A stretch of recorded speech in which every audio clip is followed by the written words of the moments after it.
E aí, galera do Nexus, tudo bem com vocês? Como é que vocês estão? Tranquilo? Seguinte, vamos retomar hoje nosso conteúdo, só que eu gostaria de fazer uma ressalva bastante importante antes da gente começar, tá?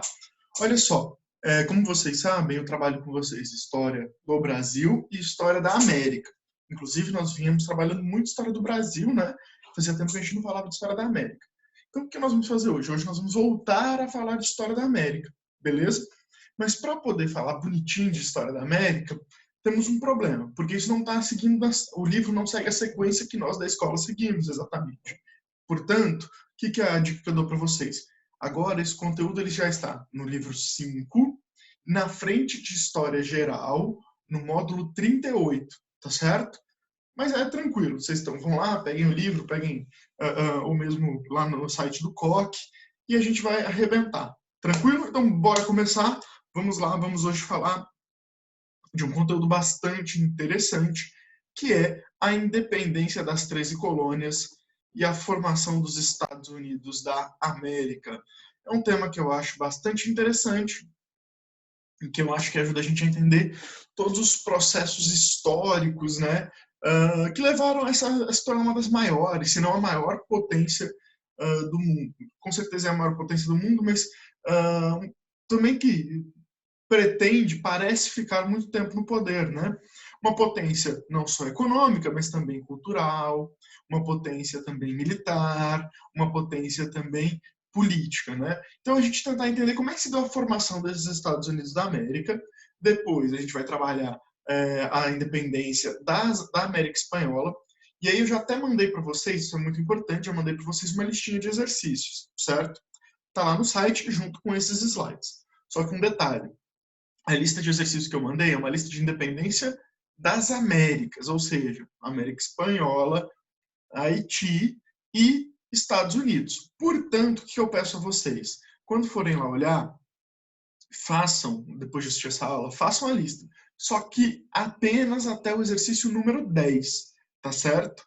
Mais do que isso, é conteúdo que a gente ainda não trabalhou, tá? Porque são a independência da América Espanhola e do Haiti, tá certo? Então entra lá no site, baixa esses slides e a gente vai prestar atenção aqui e aprender um monte de coisa. Lembrando, estou sempre disponível para vocês para tirar dúvida. Essa semana, na terça-feira, não vai ter aula, então não vou ter plantão, mas continua funcionando tudo muito bem através do celular, através dos grupos de mensagem lá do WhatsApp, para a gente estar por dentro do que está acontecendo, beleza? Para a gente não ficar sem aprender, para a gente não ficar sem novas informações. Tá certo, meninos? Tranquilo? Então vamos falar da independência das 13 colônias e a formação dos Estados Unidos. Vamos lembrar de algumas características fundamentais do que nós já falamos antes, inclusive, né? Falamos em sala mesmo, a respeito dessas 13 colônias, a respeito dos Estados Unidos, do que seriam os Estados Unidos. Primeiro, os Estados Unidos, as 13 colônias, elas não tinham essa dimensão que os Estados Unidos hoje têm, um país que é continental de tão grande que é, um país que tem 2 oceanos e tal, isso não existia. Os Estados Unidos, as 13 colônias, elas eram apenas uma pequena faixa de terras, assim, né, no litoral da atual costa leste dos Estados Unidos, ou seja, no Oceano Atlântico, certo? E que tinha sido formada, como a gente falou também muito bem, por um conjunto de povos que vieram em vagas, em ondas distintas, desde o século XVI, mas a colonização vai ser muito mais forte a partir do século XVII, não é? E os caras vão se estabelecendo ali. Muitos vão para lá porque são refugiados religiosos ou refugiados políticos. Outros vão para lá mesmo com o interesse da colônia. Ou seja, a grande questão é, a gente vai ter essa faixa de terra onde vão ter 13 colônias e essas 13 colônias elas são muito diversas entre si. Do ponto de vista político, do ponto de vista econômico, do ponto de vista social, cultural, elas são muito diversas. Com uma única exceção. Quase todas essas colônias, elas, por mais que tivessem diversidades em todos os campos da vida, religião, política, economia, eles tinham uma característica que era a autonomia em relação à Inglaterra. É o que a gente chama de self-government, né? Meu inglês é péssimo, como vocês obviamente perceberam agora. Bom, então o que acontece? A gente vai perceber basicamente o seguinte, de que essa região, ela vai ser uma região onde essas colônias, elas tinha uma certa independência. Primeiro porque a Inglaterra estava meio que nem aí, eles estavam cagando para esses caras, porque eles estavam comercializando lá no Oceano Índico, ganhando muito dinheiro com isso.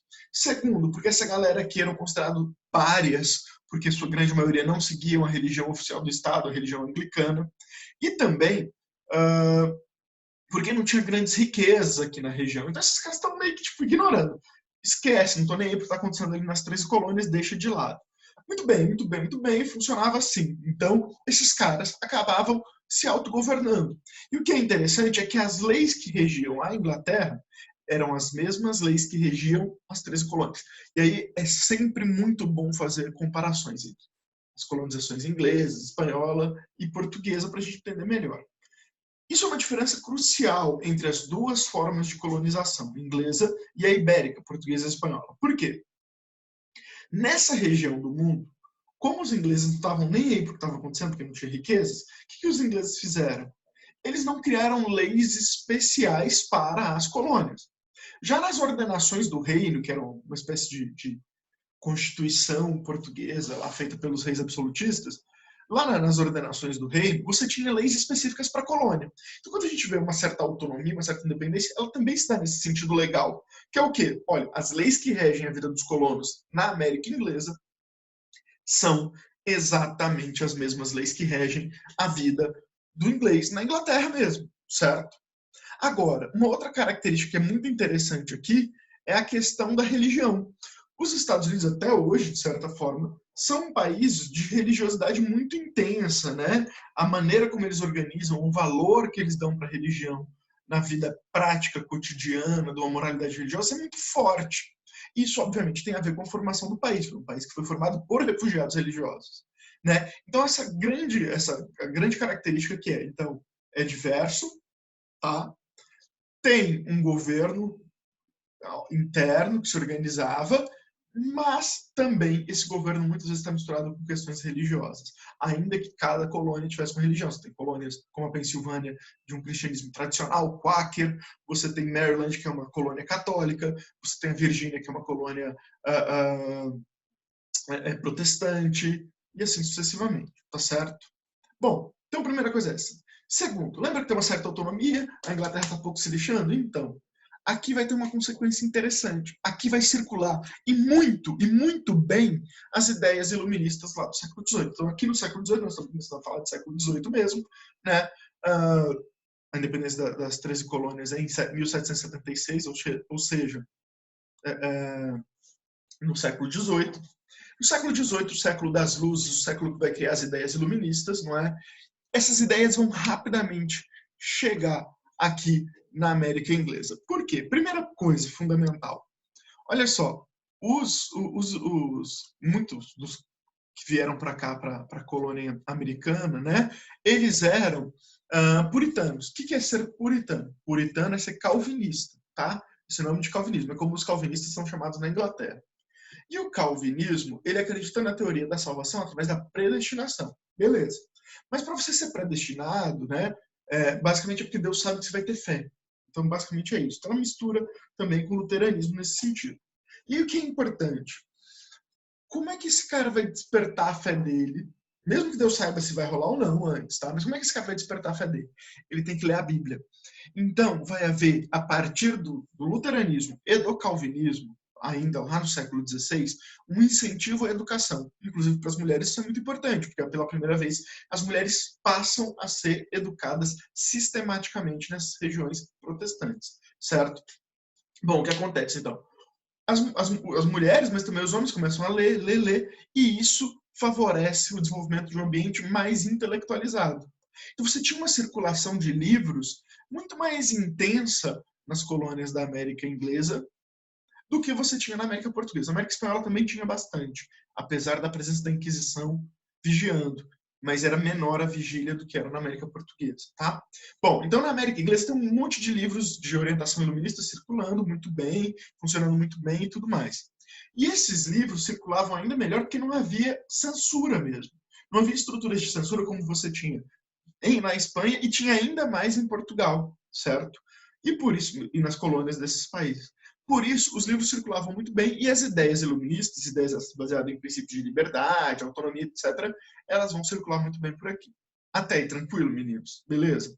Então, qual que é a característica? Você tem um governo interno que funciona bem, você tem autonomia entre as regiões e você tem ideias iluministas circulando. Isso vai dar pano para manga, como a gente vai ver mais para frente. Bom, beleza. Século XVIII, a Inglaterra vai se meter em algumas guerras. A primeira dessas guerras é a chamada Guerra Franco-Índia, que é uma guerra que, na verdade, ela não é produzida pela Inglaterra, é produzida pelos colonos ingleses aqui na América. Quando esses colonos invadem uma região dos chamados Montes Apalache, uma região que era a atual Lusiânia, onde você tinha uma colonização francesa. Esses franceses, e os franceses fizeram isso também no Brasil, como a gente viu, né? Os franceses eles faziam acordos, alianças muito interessantes com os indígenas. E quando os ingleses invadem a região, os franceses se revoltam e decidem expulsar os ingleses. E com isso eles vão contar com o apoio dos indígenas. Bom, por causa dessa guerra, é preciso vir exércitos ingleses para lutar ao lado dos colonos. E, apesar do exército inglês ser considerado pelos colonos muito mal estruturado, preguiçoso, etc., apesar disso tudo, esses colonos acabam vencendo a guerra e dominam uma parte dos Montes Apalaches, que antigamente fazia parte da Lusiânia. Ok, até aí, beleza. Tranquilo.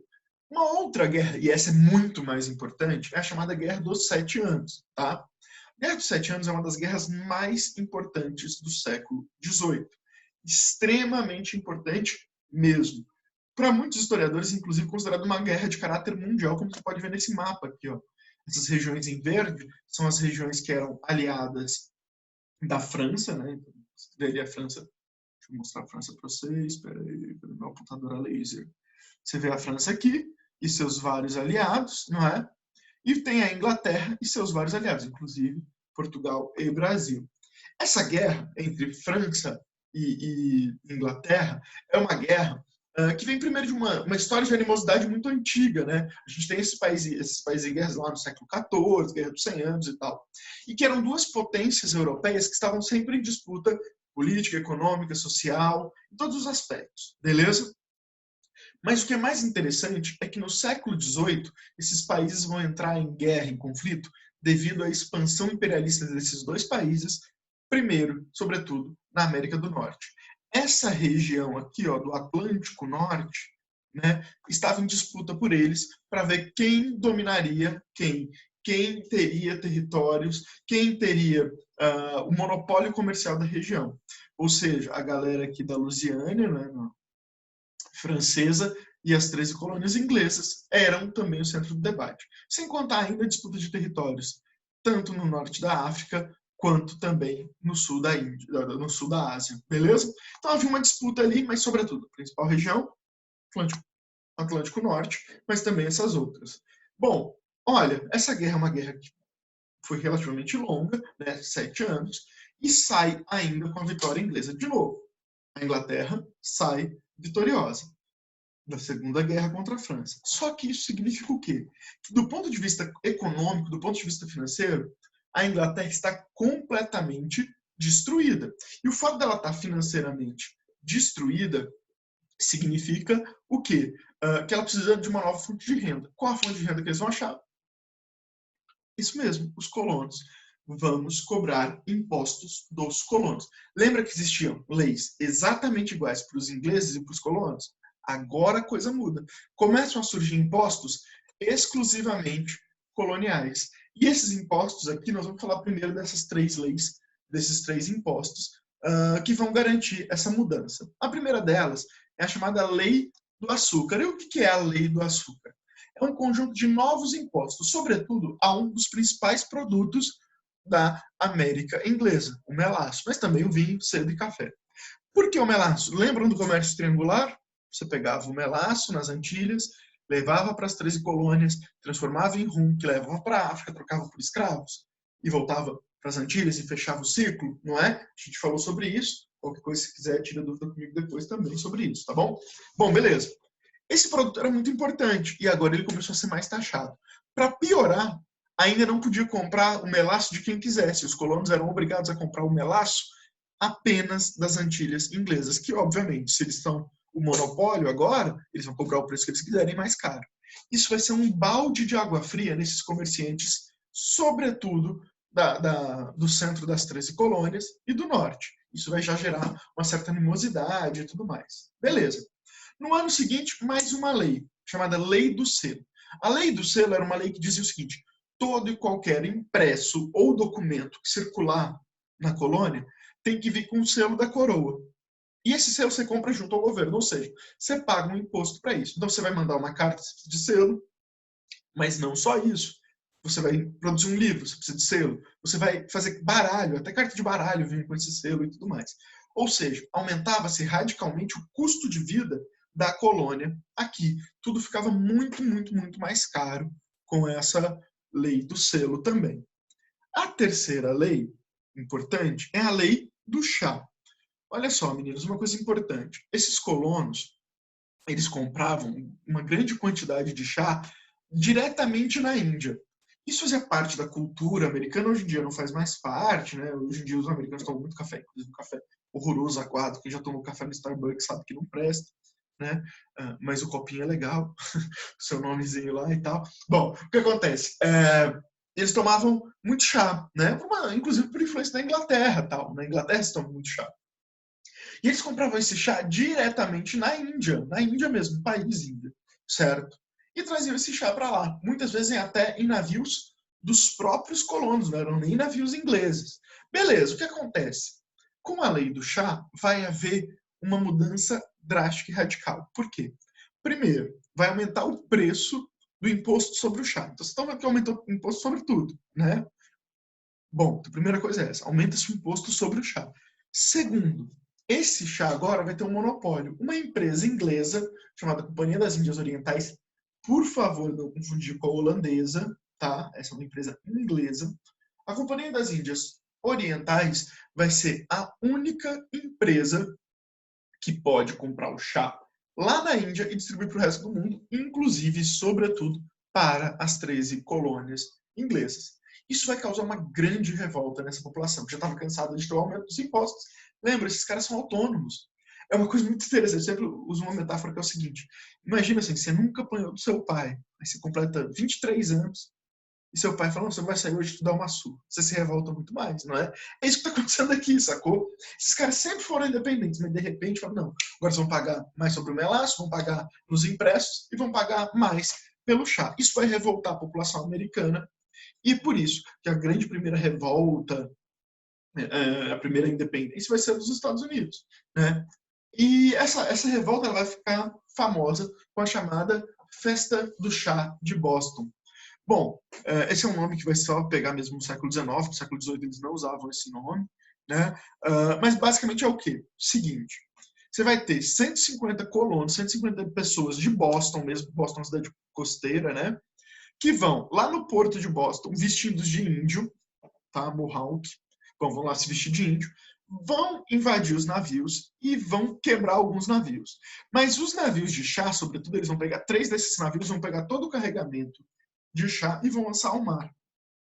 Essa é uma pintura do século XIX, na verdade é uma pintura, uma litografia, uma impressão em placa de metal, né? Uma litografia que vocês estão vendo aqui, justamente disso, ó, dos colonos vestidos de índio jogando as caixas de chá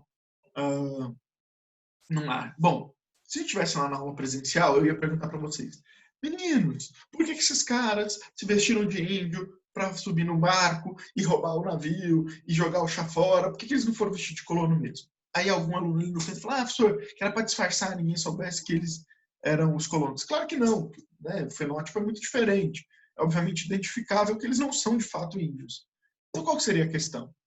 Pensa. Pausa o vídeo e pensa. Pensou? Descobriu a ideia? Então, vamos lá.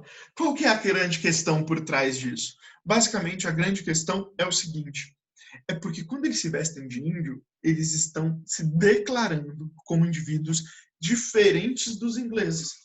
Ao se vestir de índio, eles estão falando, claro, olha, índio não tem lá na Inglaterra, então a gente é colono. A gente não é inglês, a gente é daqui, ó. Tá? Dessa terra. A gente não tem mais essa vinculação com a Inglaterra. Quando eles se vestem de índios, eles estão querendo propor aqui de algum princípio, eu não diria nacionalista, porque é impossível falar isso, mas alguma coisa nativista, chamando atenção para o fato de eles terem nascido aqui. A gente já estudou o que seria o nativismo e as revoltas nativistas no Brasil, não é? Beleza? Então é basicamente isso. Ele falou, peraí, a gente não é inglês. A gente é outra coisa. Trata a gente com respeito, mesmo a gente não sendo inglês. Sacou? Bom, diante disso, diante dessa quebra-quebra de navio inglês, diante de jogar esses caixotes de chá fora, o que o governo inglês vai fazer? O governo inglês vai reagir baixando novas leis. Leis essas que vão ser apelidadas, e o nome é importante, vão ser apelidadas pelos colonos de leis intoleráveis. Por que elas são intoleráveis?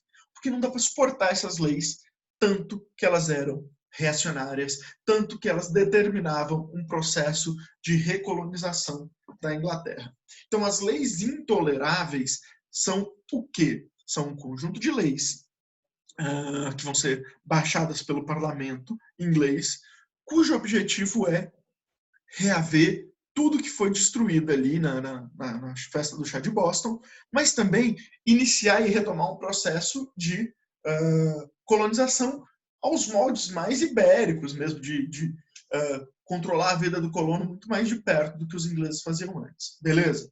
Bom, e aí a primeira medida dessas leis. O Porto de Boston estava fechado, certo? E continuaria fechado, não entrava nem saía navio, e continuaria fechado enquanto não fosse pago o chá que foi desperdiçado. Beleza?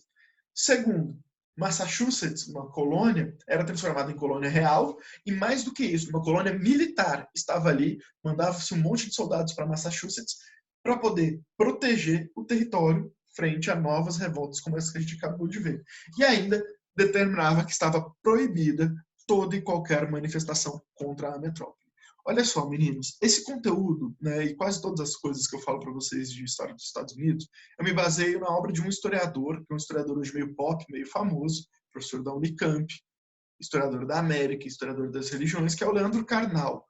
Inclusive, se você quiser conteúdo de qualidade na internet, procura as coisas dele, ele fala muitas coisas interessantes. Eu prefiro ele falando de história da América, confesso. Mas ele fala muita coisa interessante sobre Shakespeare, por exemplo. Ele fala muito bem sobre a história das religiões, que ele é brilhante, um historiador brilhante. Então procura ele. E ele fala muito bem, ele é um bom palestrante. Vocês devem conhecer, alguns de vocês. Bom, então vai ter um monte de trecho aqui do livro do Karnal, que é um livro interessante. Tem ele em PDF também. Se quiser, pede lá no grupo, eu mando para vocês. Tá certo? Bom, o que acontece? Ele vai falar, olha o que ele vai comentar aqui sobre essas leis intoleráveis. A reação do parlamento inglês foi forte. Foram decretadas várias leis que passaram a chamar de leis intoleráveis. A mais conhecida delas interditava o Porto de Boston até que fosse pago o prejuízo causado pelos colonos. A colônia de Massachusetts foi transformada... Nossa, agora fiquei orgulhoso de falar Massachusetts rápido. A colônia de Massachusetts foi transformada em colônia real, o que empregava grandes poderes ao seu governador. O direito de reunião foi restringido. A Inglaterra demonstrava que não toleraria oposições às suas leis. Ou seja, você lembra que estavam nem aí? Agora a gente está aí sim. E mais do que isso, nós estamos aí preocupados em invadir, preocupados em agir de maneira coercitiva e violência. Isso, obviamente, vai dar merda. E a primeira merda que vai dar é o seguinte, os colonos vão convocar o chamado Primeiro Congresso Continental da Filadélfia. O que consistiu o Congresso Continental da Filadélfia?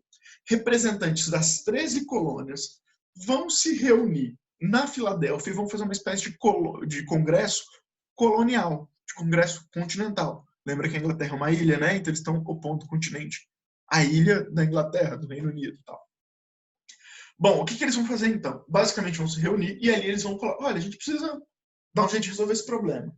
Qual que é o jeito que eles vão tentar resolver? Vão fazer uma carta, certo? Conclamando o parlamento e o rei, então é uma carta endereçada aos dois endereços, ao parlamento e ao rei, falando, olha, isso que vocês fizeram é uma merda, não tá legal, a gente quer um governo melhor, um governo mais justo, uma vida mais suave, mais tranquila.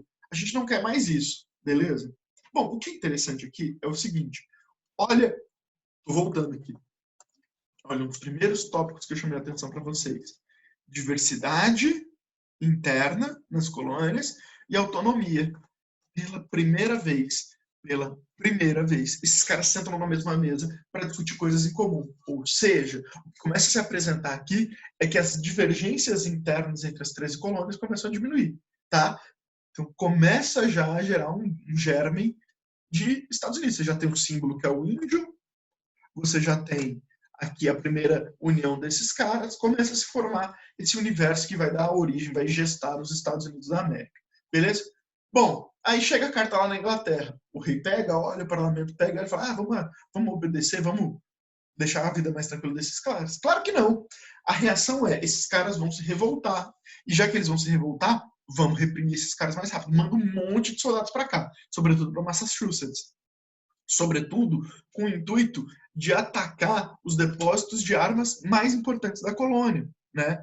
E quando a coroa inglesa faz isso, começam os conflitos entre colonos e metrópole. Começa, de fato, a guerra de independência. Mas para fazer essa guerra é convocado o chamado Segundo Congresso Continental da Filadélfia. E aqui é um ponto muito legal. Por quê? Primeira coisa, cara, porque quem vai participar aqui são os chamados Founding Fathers. Quem que são os Founding Fathers? Os pais fundadores, né, dos Estados Unidos. São aquelas figuras que são considerados aqueles que deram origem aos Estados Unidos. Thomas Jefferson, George Washington, Benjamin Franklin, Samuel Adams. Dentre eles, um cara chamado Thomas Paine. Esse cara, ele vai ser um político, vai ser um inventor, mas a grande contribuição dele para a história dos Estados Unidos é a publicação de um panfleto, inicialmente anônimo, e que depois, né, deixa de ser, chamado de Common Sense, ou senso comum. Basicamente, o que o Thomas Paine fez? Ele pegou as ideias iluministas, que eram ideias complexas, não sei se vocês já tentaram ler livros de iluministas, não são necessariamente muito difíceis, mas também não são fáceis, né? Então, o que ele vai pegar? Essas ideias que eram difíceis, assim, inacessíveis, mais complexas, muito abstratas e tudo mais, ele vai lá e faz o quê? Ele simplifica essas ideias iluministas. Ele pega as ideias iluministas, portanto, e torna elas mais simples, tornando a linguagem mais acessível. E com isso, ele passa a defender basicamente o quê? O processo de independência, né? Baseado em princípios como soberania popular, baseado em princípios como liberdade individual, baseado em princípios como liberalismo político, ele começa a defender a independência das colônias. E, sobretudo nesse common sense, essas ideias elas vão fervilhar e vão se espalhar rapidamente. Lembra, isso nunca poderia acontecer no Brasil. Por quê? Porque as pessoas tinham dificuldade de ler. Era muito pouca gente, assim. Só para vocês terem ideia, no final do século XIX, estou falando bem mais para frente, no final do século XIX no Brasil, 15% das pessoas eram alfabetizadas. No Rio de Janeiro, tá? Que é o único que a gente tem o dado. Ou seja, imagina lá em Goiás, né? Aqui, não tinha, cara, gente alfabetizada quase. Aqui não. Como eles eram calvinistas, eles eram puritanos, eles eram incentivados à leitura. Então, essas ideias circulam muito rapidamente, essas ideias iluministas, e vão cada vez mais influenciando, vão virar uma base mesmo desse pensamento independentista americano. Bom, vamos ler um trechinho do Common Sense? E cai muita questão de vestibular sobre o Common Sense, tá? Assim, perguntando das bases teóricas, um trechinho dele para falar de liberalismo, muito comum. Vamos lá.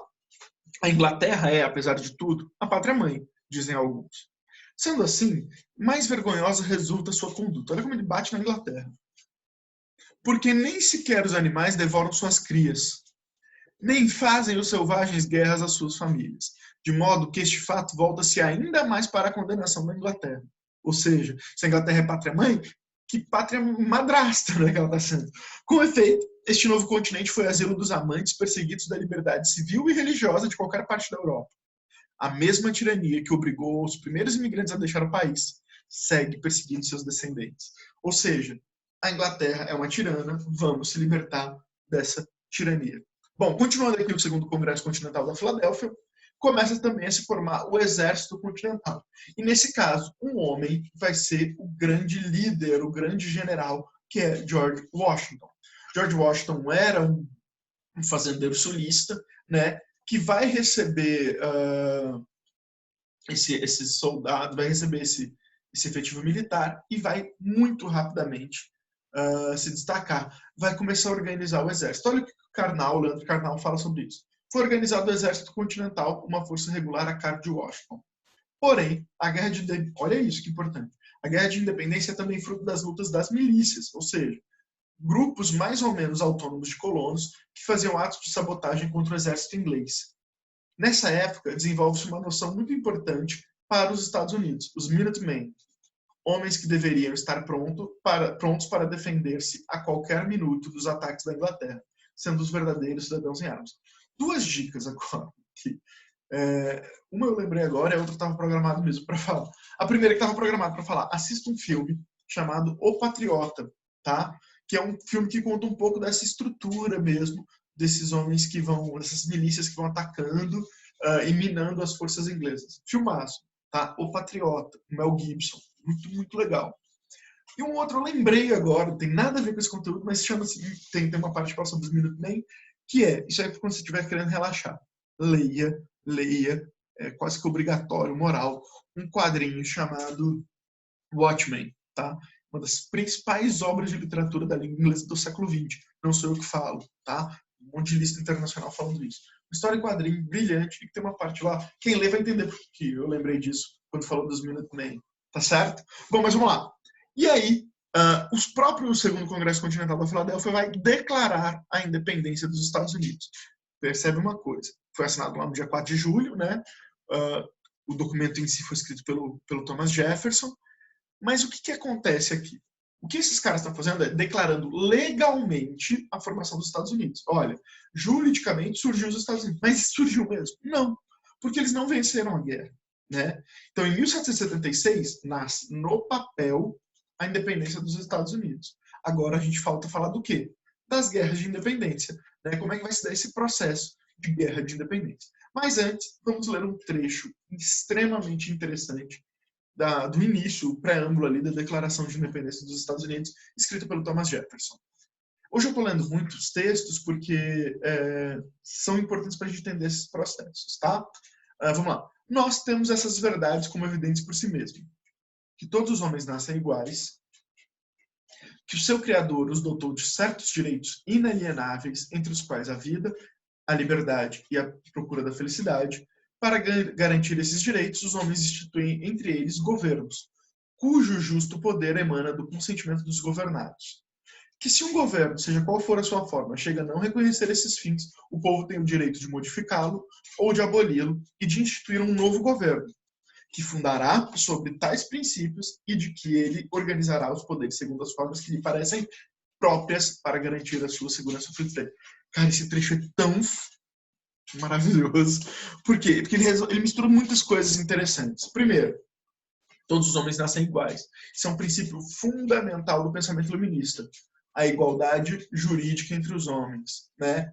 Beleza. Segundo, que o Criador dotou os homens de direitos inalienáveis. O que é isso? Nós estamos falando aqui de direitos naturais, o justnaturalismo ou os direitos naturais lá do John Locke, que é a base de toda a Constituição e da Declaração de Independência dos Estados Unidos e também do Common Sense. Tá? Então, os textos basicamente nascem ali do John Locke. O que o John Locke defende? Olha, nós temos os chamados direitos naturais. E o que são esses direitos naturais? Primeiro, eles são direitos inatos. Isso quer dizer o quê? Nasce com a gente, o nosso Criador nos deu, é isso que ele diz. Esses direitos eles também não podem ser retirados, ou seja, são direitos inalienáveis. Tá vendo que ele copiou o John Locke aqui, não é? E quais são esses direitos? São 4. Vida, liberdade, propriedade privada e direito de luta contra a opressão, que fica mais claro lá para frente, quando ele fala, né, que os caras podem mudar o governo e tudo mais. Bom, mas vamos continuar na ordem aqui.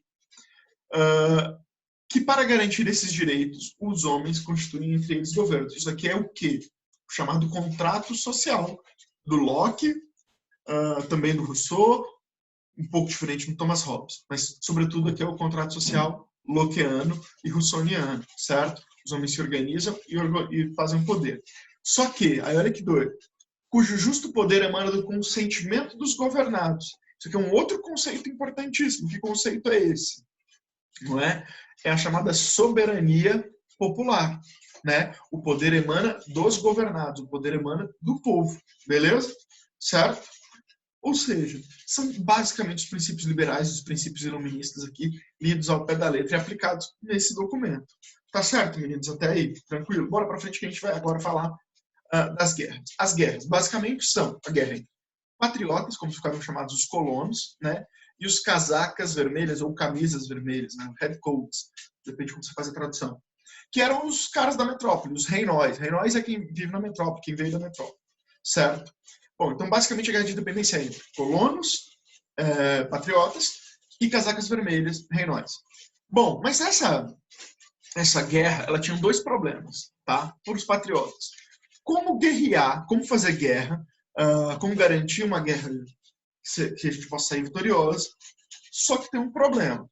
Primeiro, a gente é muito apegado à nossa autonomia local. Cada colônia, agora virada, transformada em Estado, né? Cada colônia cria sua independência. Então, como é que nós vamos fazer?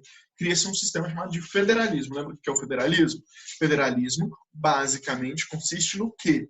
De que cada província, cada estado, ou seja, cada região, tem direito a ter a sua própria legislação, tem direito a ter sua própria autonomia, tem direito a cobrar seus impostos e etc. Beleza? Então, a primeira coisa foi resolvida com o federalismo. Demora um pouquinho para chegar a essa conclusão, mas vira. Segundo, o medo de uma revolução popular. Por quê? Lembra que aqui a gente teve uma participação muito grande das milícias. Ou seja, as pessoas pegaram em arma. Que pessoas? Homens comuns. E se esses caras se revoltam? Se esses homens pobres se revoltam e tomam poder? E essas elites, que são quem está fazendo, quem está tomando a frente dessa revolução são as elites mesmo, essas elites tinham medo de ser abalados por isso. Por isso já começa, ainda ali na década de 70 do século XVIII, ainda durante o processo de independência, começa a se criar esse culto aos pais fundadores, aos founding fathers, né? Olha como George Washington é maravilhoso. Aí lembra, George Washington é um escravocrata, proprietário de terras, um explorador de mão de obra, fudido lá e tal, de mão de obra escrava ainda. Mas ele é maravilhoso, ele é perfeito porque ele fez a independência. E aí você começa a acomodar a partir desse discurso heróico da história, isso é muito importante, o discurso heróico da história quase sempre é para isso, você consegue acomodar os dissensos, você consegue manipular as massas, você consegue garantir uma adesão ao regime, beleza?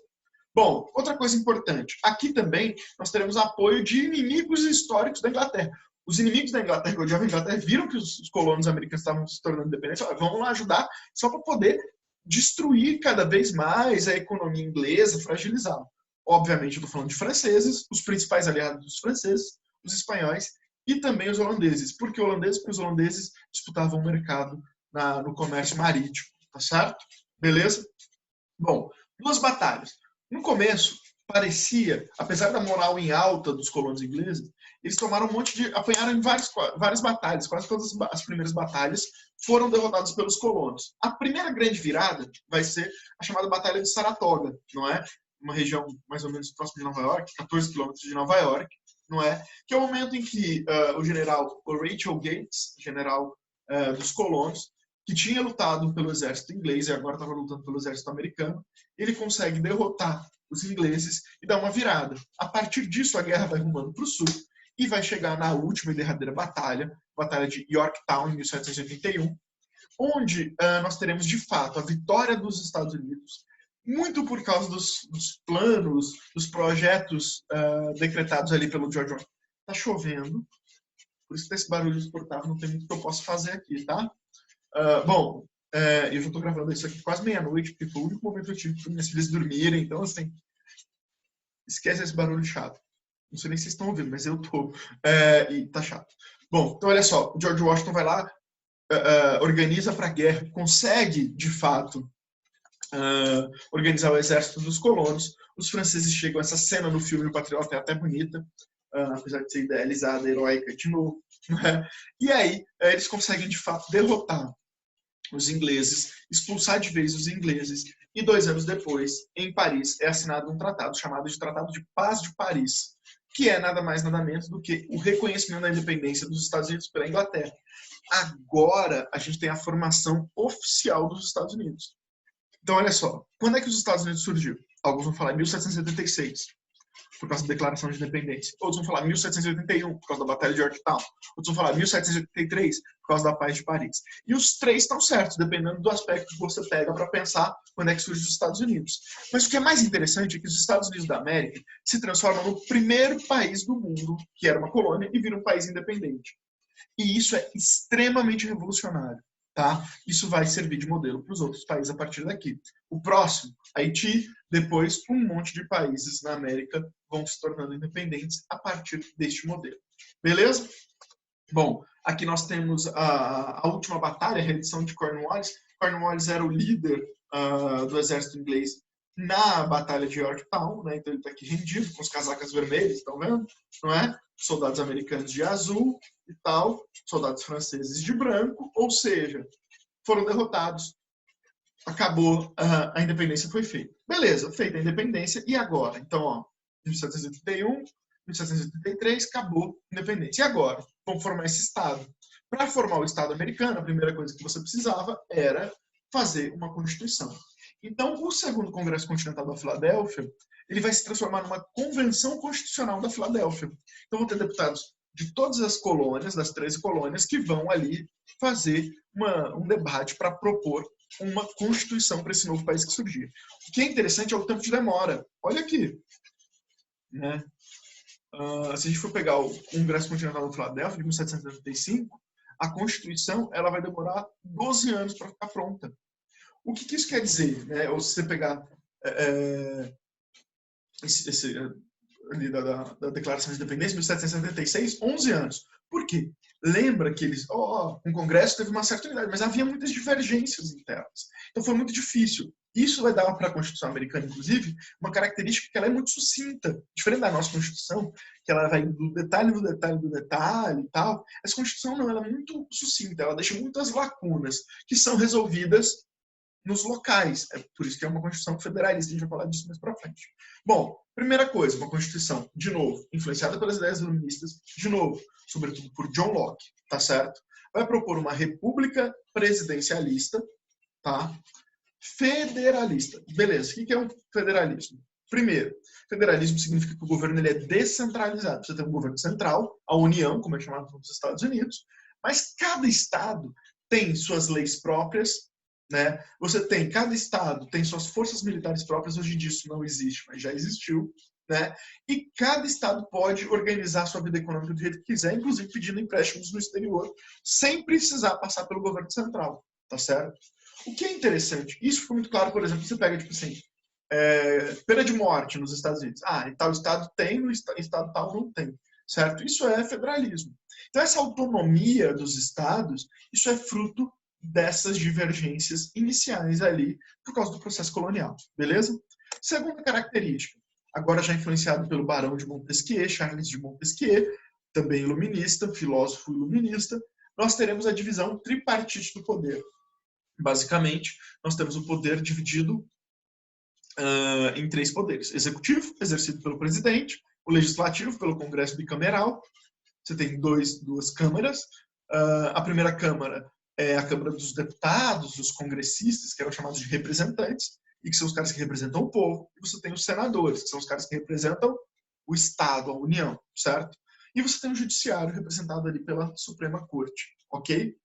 Mas o que é importante para nós pensarmos aqui é o seguinte, que o texto da Constituição começa aqui.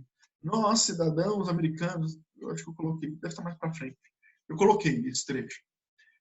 Ele começa falando de nós, cidadãos americanos, mas quem são os cidadãos americanos? É preciso entender que essa independência ela foi liderada pelos latifundiários, pelos grandes comerciantes, pelos escravocratas. Então, essa Constituição ela vai garantir uma centralização de poder nas mãos desse cara. Então, essa cidadania é muito limitada. Quem é o cidadão? É o homem branco, rico, ou não necessariamente rico, mas de classe média para cima, digamos assim. O pobre está excluído, né? Por quê? O voto aqui ele é censitário. Para você votar, você tem que ter renda.